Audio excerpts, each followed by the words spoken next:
Сәлеметсіңдер ме оқушылар? Қалдарың қалай? 6 сынып музыка сабағына қош келдіңіздер. 9 сабақ эстрадалық музыка. Сабағымызды бастаймыз.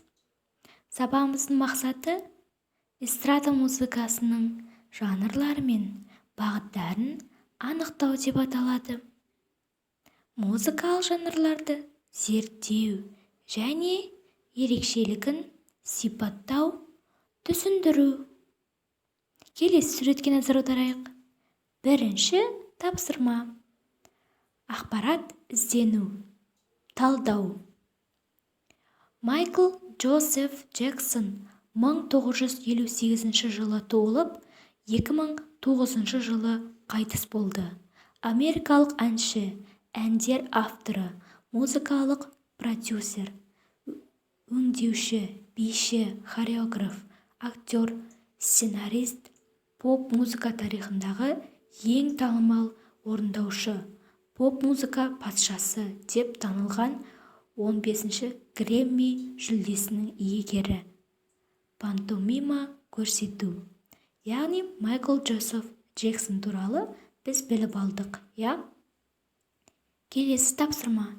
Екінші тапсырма. Оқылым.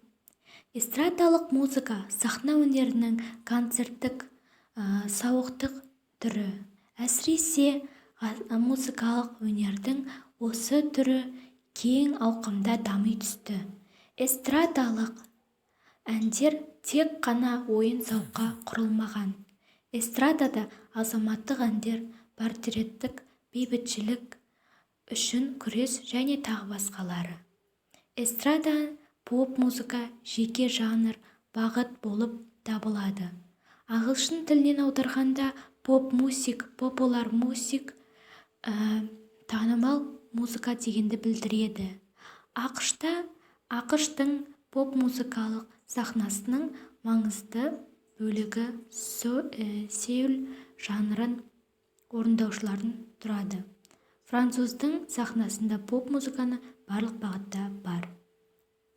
Ал үшінші тапсырма. Мына эстрадалық аспаптардың атын жаз.